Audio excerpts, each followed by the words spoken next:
Thanh Phương nhà đất Cột Kè Trà Vinh xin giới thiệu với cô chú anh chị gần xa bán căn nhà cấp 4. Căn nhà của mình mặt tiền đường Viện Lộ 8, cách trung tâm hành chính huyện Cột Kè khoảng 2 km, cách ủy ban xã Chu Điền khoảng 400 m, cách cây xăng Thống Thấm khoảng 2 km.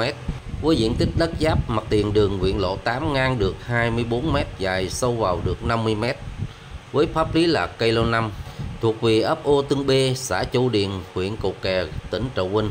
Với diện tích xây căn nhà của mình ngang được 9 m, dài sâu vào được 23 m. Trong căn nhà của mình có một phòng khách, 3 phòng ngủ, một nhà dùng cơm, một nhà nấu ăn và 2 phòng vệ sinh. Căn nhà của mình có chữ L nở ga 3 m nữa nhé quý khách. Căn nhà của mình xây khá là rộng rãi nhé các bạn. Cô chú anh chị có quan tâm xin liên hệ đến số điện thoại 0327262118 để được xem nhà trực tiếp nhé. Dạ xin cảm ơn. Yeah.